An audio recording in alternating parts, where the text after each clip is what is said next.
The Joe Mays and J-Raff Show is brought to you in part by Mays Sandwich Shop, serving delicious hometown favorites to the West Lawn community since 1947.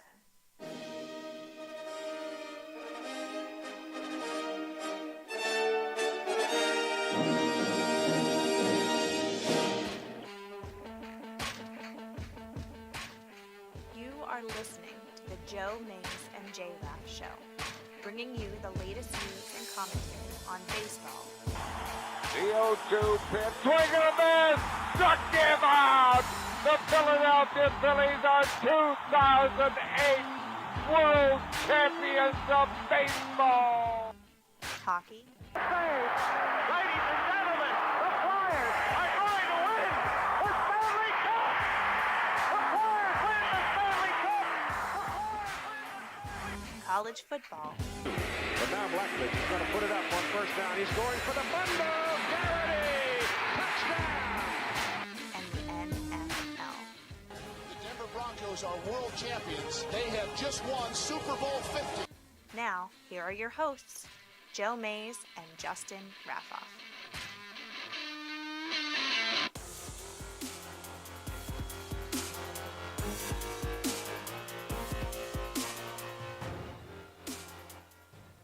Well, good afternoon, everyone. I am Joe Mays, and I am going solo tonight, mostly because my co-host Justin Raffoff is actually at an NFL game right now. He is apparently very wet, as it is raining in Pittsburgh for the Steelers-Bengals game, but we'll see. I don't know, maybe I can text him and see if he has a second to call in, because we should be approaching halftime at some of these games here in Week 2 of 2016 NFL action. You're listening to episode 214 of the Joe Mays and J-Raff Show, and we're just going to be talking for a little bit here about the start of the NFL season, what went down in Week 1, what's going on currently as we're recording in Week 2. But before we do that, if anyone is out there listening live and would like to interact with the show, always a good time when there's only one of us here hosting. There's a couple ways you can do that, and I'm going to throw that up on the screen. You can check it out, and for those of you listening and have the ability to contact us and you'd like to, there's a couple ways you can do that. The easiest one for us is always through the email, and that's the Mays Sandwich Shop email inbox, which is joemaysandjraff@gmail.com. We do have a Mays Sandwich Shop hotline that you can also call, and that number is 530-563-6297. Again, the Mays Sandwich Shop hotline, get you on the air live, is 530-563-6297. Email, phone, and then obviously social media, Facebook and Twitter are the biggest for us. You can look for us at Joe Mays and J-Raff. Okay, so Week 2 NFL action currently going on, but let's look back a week ago to Week 1, when all 32 teams got in their games on Thursday, Sunday, or Monday, had the kickoff game Thursday night between the Broncos and Panthers, a rematch of Super Bowl 50 in February, the one in which the Broncos came out victorious.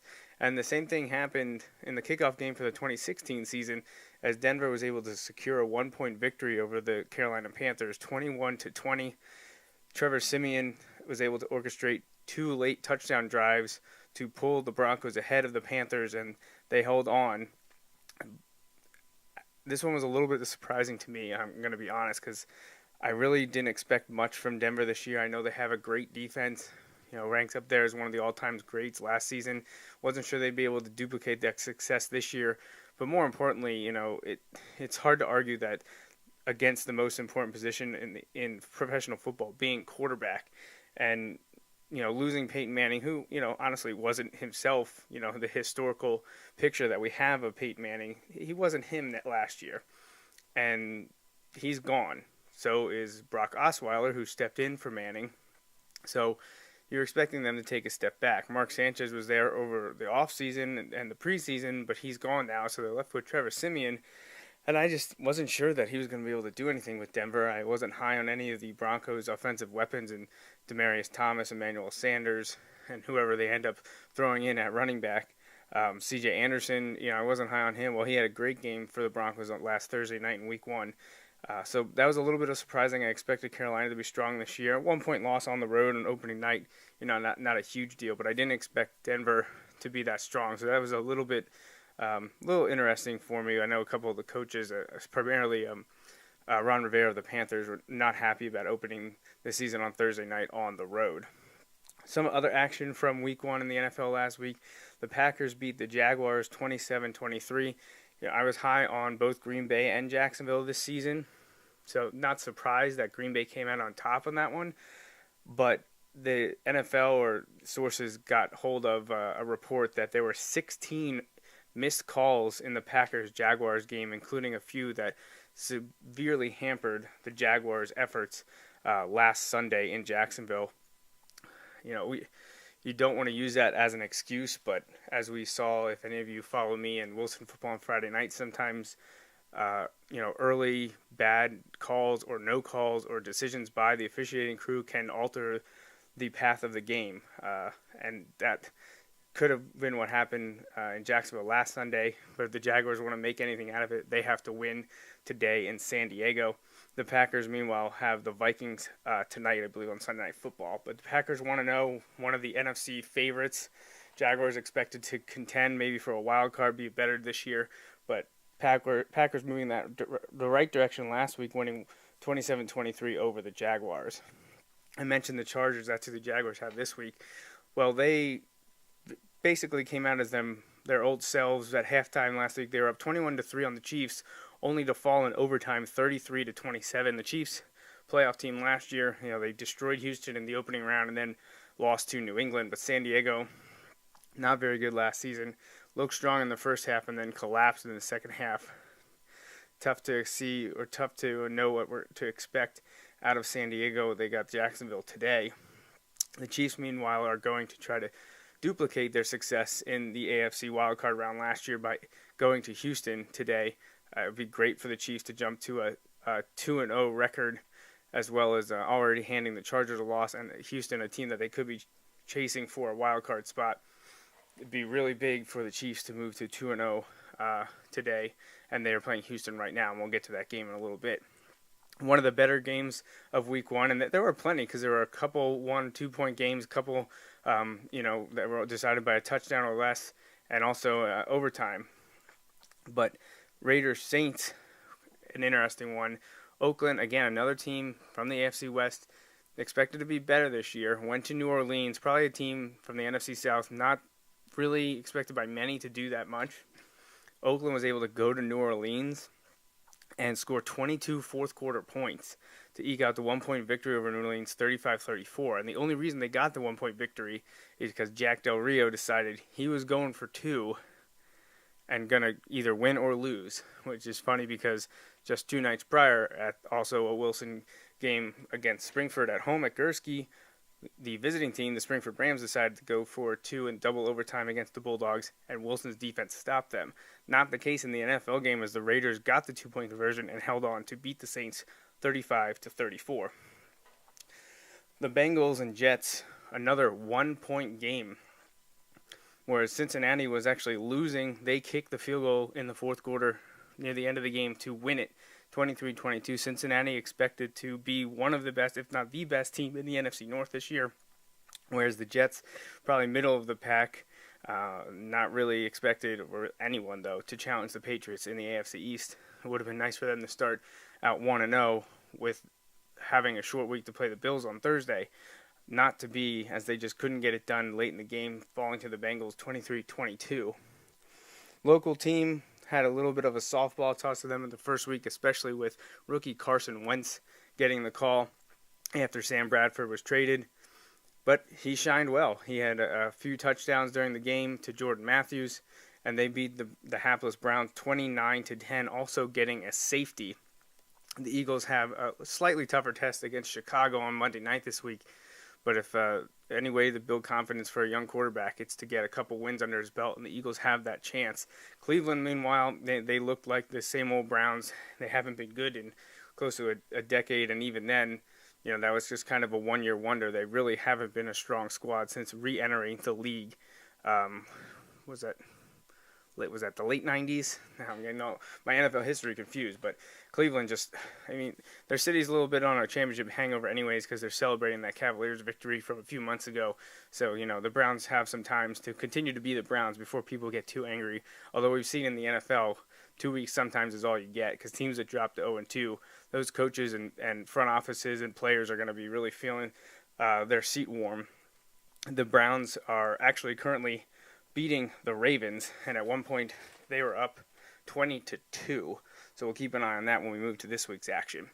Elsewhere in Week 1, Minnesota got a strong showing from their defense. They were getting shut out in the first half 10-0 before scoring 2 defensive touchdowns and controlling the Titans' offense.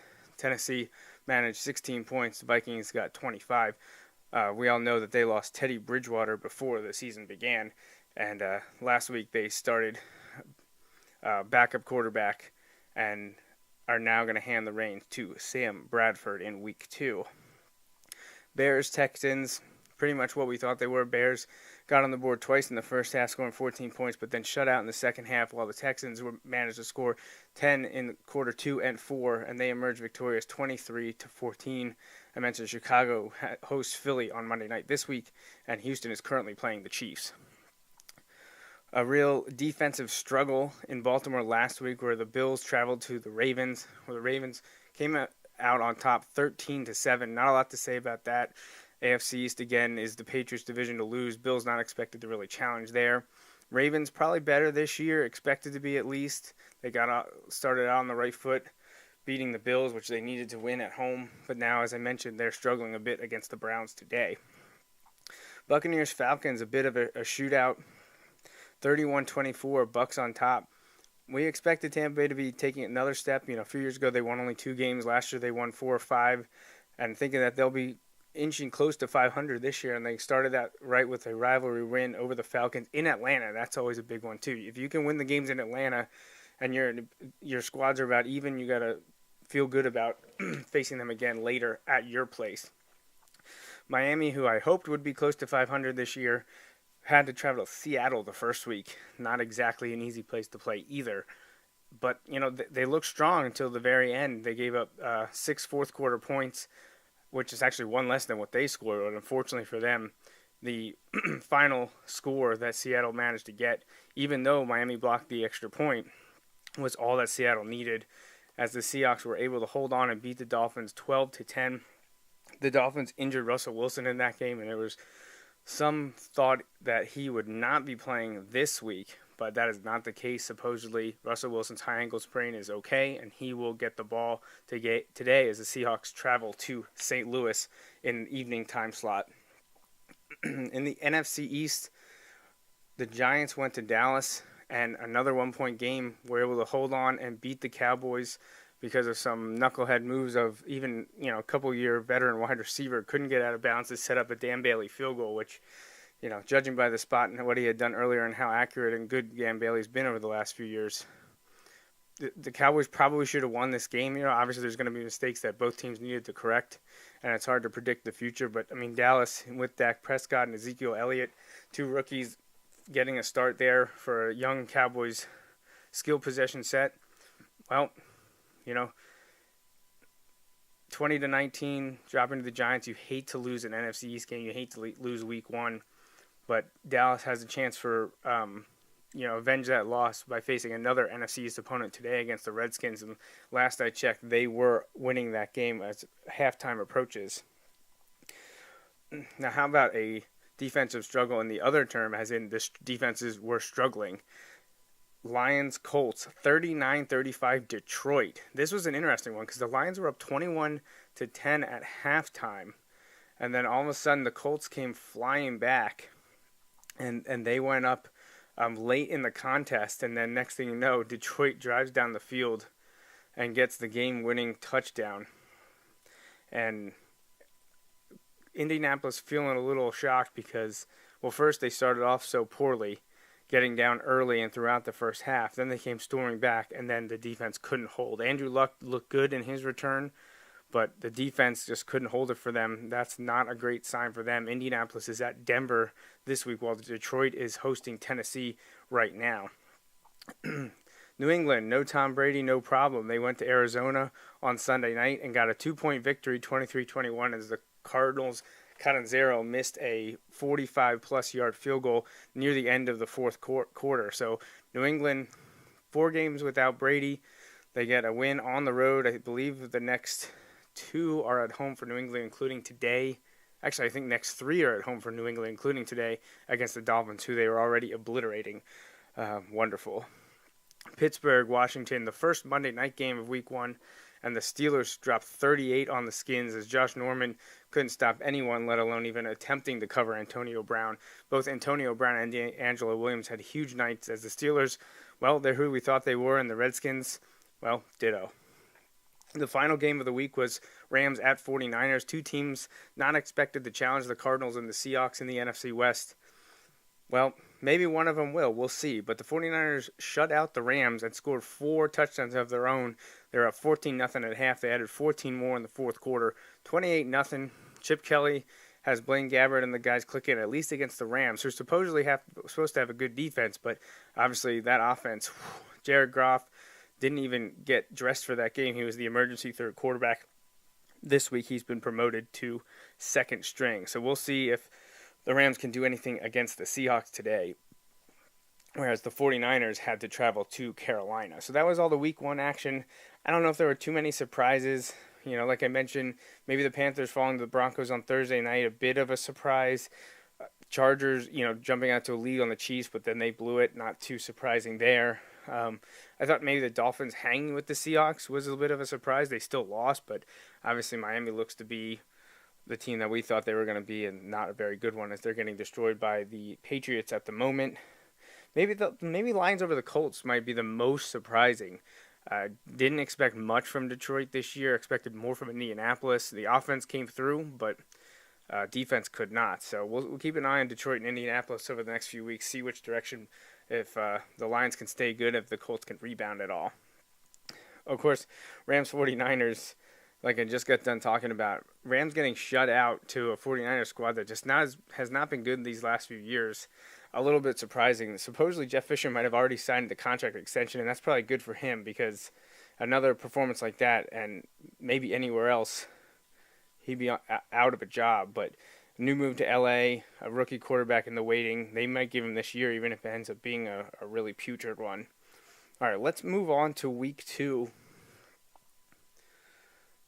and see and update you on some of the scores. I know some of you may be out driving and not have the radio on or cover all the games, or you just refuse to listen to the likes of ESPN. That's all good. You can listen to us here at the Joe Mays and J-Raff Show. All right, we got a couple at half, a couple out of halftime. Let's see.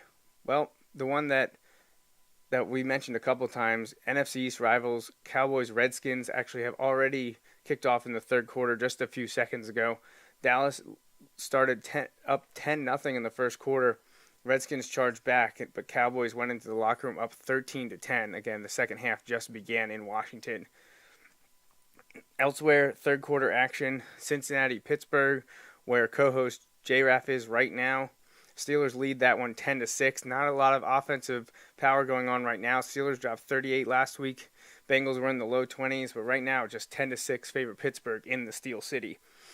Giants-Saints, same thing, ditto. Saints put up a lot of points against the Raiders last week. Giants did respectable against the Cowboys, scoring 20. Well, today they have a combined 10. Giants lead the Saints in New York 7-3. Just kicking off now in New England are my Dolphins, where they are getting hammered by the Patriots 24-3. A couple other games are out now into the third quarter, including Lions-Titans. Detroit leads that one 12-3 at home. And the Ravens have stormed back against the Browns. They're now down by just 1 point. It is Cleveland 20, Baltimore 19. Now, I think, let's just see, 2 games are at the half. 49ers at Panthers. Carolina, defending NFC champs, lead that one 17-10. And the Chiefs-Texans is at halftime. Texans currently getting the advantage and a little bit of revenge over the Chiefs from their disappointing playoff loss at home last year. Texans lead the Chiefs 13-3. And as I'm talking here, the Redskins are in the red zone, facing 3rd and 2 at the Dallas 15 early third quarter. Now, it's hard to judge just, based on these early second half scores. But surprises, maybe Carolina's winning right now. If they lose the 49ers at home, that would be huge. Panthers would be 0-2 already. Well, I mean, if you include the Super Bowl, matching their losses from a year ago. But they only lost one regular season game last year. They've already lost out to Denver. 49ers hanging in there on the road. Maybe that Chip Kelly offense and changes on the defense, some rookies. DeForest Buckner is supposed to be very strong defensive lineman out there for them. Maybe we're selling the 49ers short. I know it's really early, but that's what we do here with talk radio, is just kind of overanalyze everything. And the 49ers holding tough against Carolina, that'd be a huge victory for them on the road against the defending NFC champs. The Cowboys and Redskins don't want to go into an 0-2 hole. One of them needs to win. Dallas currently on top, but the Redskins do have first down at the Dallas 11-yard line. I think once Romo went down, the expectations for the Cowboys probably weren't that high. I don't know how high they were to begin with, but none of those teams in the NFC East really stand out to me. Definitely not yet. And even over the summer when we talked about it, Justin and I did our predictions just not even 2 weeks ago, and we said we could see that entire division going 7-9, 8-8, 9-7, all four teams. So it'll be interesting to see what happens. Right now, the Giants and Eagles are 1-0. Cowboys, Redskins 0-1. One of them is going to be 0-2. Bengals, Steelers, early season rivalry. Both teams 1-0. This is almost a twofer. You get that second win. Not only are you 2-0 and a game up on your rival, but you also have a victory against them, which comes down huge when it comes to tie-breaking procedures and division championships. Not a lot of actions happening right now. Dolphins probably going to drop to 0-2. Patriots would move to 2-0. However, the biggest thing coming out of New England right now, and I haven't heard an update recently, but the biggest news was that Garoppolo actually went out injured in the second quarter. I have not been able to see if he's returned. I know it looked like he was questionable. So the Patriots are technically on their third-string quarterback. If Garoppolo misses extended time, that's going to be an issue because Brady's not back until week 5. And I just got a notification that Garoppolo is a right shoulder injury. He will not return to this game, and rookie Jacoby Brissett is in the game. So if Miami is any good, they should be able to stop this rookie quarterback and hopefully mount a comeback. But Miami scored a grand total of 13 points through 6 quarters. So trying to score 21 plus against New England's defense, probably not in the cards. The Browns being the Browns, I can't believe they're up 20-2. The great thing is they were actually up 20-0. They were going to kick the extra point on their third touchdown and had it blocked and returned by Baltimore to make it 20-2. So really, the Ravens have scored 19 unanswered after the Browns put up 20 in the first quarter. Now it's still early third, 10:50 to go. Browns have that 1-point lead, but you got to think the way momentum has turned that Baltimore's going to end up winning that, and they'll move to 2-0, and they'll tie the winner of the Steelers-Bengals game. Let's look at some of the late game action. We have the Falcons 0-1 traveling to the Raiders at 1-0. If the Raiders are who I think they're going to be, this should be a win for them. I don't expect a lot from the Falcons. Losing at home last week to the Bucs can't happen to a team that wants to at least challenge for a playoff spot. The Raiders, I think, have their sights set on a division title and getting the 2-0, even though it's against teams that really are irrelevant to them in their division chase. They are NFC opponents, and that'll help their playoff cause. That game starts at 4:25. Seahawks-Rams, I mentioned during the Week 1 preview. Rams coming off that shutout loss to a division rival. Get another one in town. The only good thing going for them is their history with the Seahawks. The Rams have played Seattle very tough over the last few seasons. While Seattle's been this very strong team these last 3-4 years, St. Louis has got a couple wins under their belt against them. If they want to salvage this season, I know it's crazy to say that in Week 2, playing the Seahawks tough and getting this home victory in Los Angeles would be huge for the Rams team. Seahawks moved to 2-0, and maybe Russell Wilson's ankle injury is a thing of the past. Cardinals need to rebound after losing to the Patriots last week. They get the upstart and young 1-0 Buccaneers, and they beat the Falcons last week. If Jameis Winston wants to be a serious MVP candidate, which a lot of people are saying could happen at some point, even this year, winning on the road against a very strong opponent in Arizona would do wonders for that perspective. That one kicks off at 4:05 in the desert. Jacksonville, San Diego, again, we mentioned Jacksonville getting a little bit of a screw job by the Zebras last week against Green Bay. They need to go on the road to San Diego, who blew that game against Kansas City. If Jacksonville is going to be a team that challenges Houston and Indianapolis in the AFC South, they need to get this first victory of the season today against the Chargers. Because the Colts, well, they got the Broncos, and depending on how they play in Week 2, Colts put up a lot of points, couldn't stop anyone. Denver, great defense, put up enough points to beat the defending NFC champions. Broncos could drop the Colts to 0-2, making the game huge for Jacksonville, Houston, and Tennessee. Packers-Vikings rivalry takes another step tonight when they face off on Sunday Night Football. The Vikings got the win based on their defense last week, or the Packers, with help from the refs, were able to move to 1-0 against Jacksonville. Rodgers and the Packers look like one of the best teams in the NFC.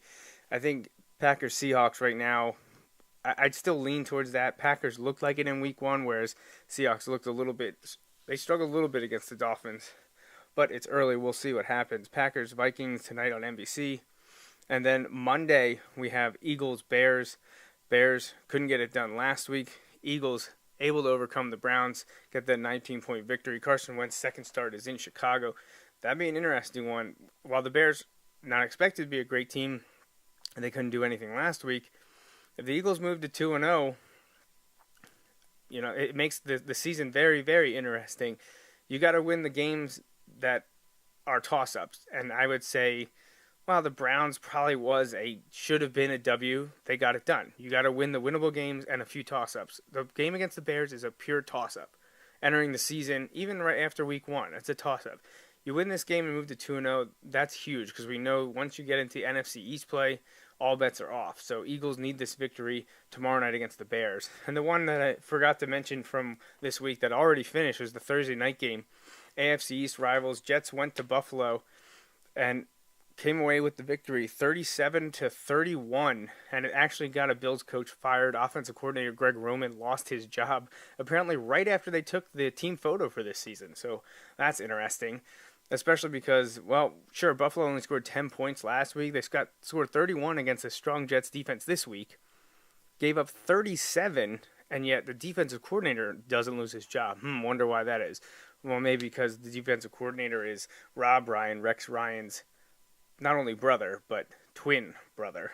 So Jets moved to 1-1, bounced back from that disappointing 1-point loss to the Bengals, whereas the Bills couldn't get it done against Baltimore and can't get it done against the Jets. Moving to 0-2, the Ryans' seat is definitely getting hot. The Redskins get the touchdown in the third quarter, now lead Dallas 17-13. Again, one of those NFC East teams going to drop to 0-2. Right now, the Redskins have the advantage over Dallas very, very early, however. Doesn't look like there's been any other scores in any other games. No changes right now.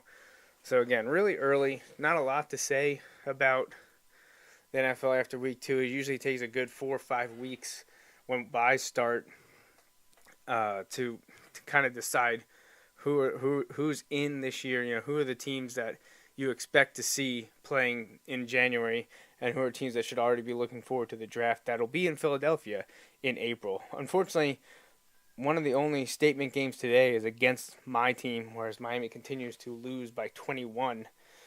Ay, caramba. All right. So since I'm flying solo this week, I think we'll wrap it up there. Nothing of interest happening in any games at the moment. No one even in the red zone, so all the games are just kind of floating out there, back and forth. Get to your TV and watch Red Zone if you can. If not, I was here for a little bit. Hopefully it helped you recap Week 1 and get a little bit of action on Week 2. We will be back with the show. Well, actually, not next week, because Justin and I will be doing the Bulldog Hour.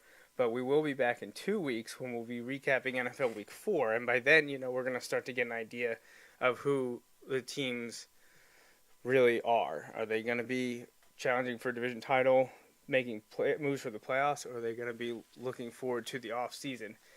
It's crazy to think that after 2 weeks we can make those decisions, but after 4 weeks the picture really starts to become clearer. So when Justin returns with me in 2 weeks, we will have a better grasp on what's going on in professional football.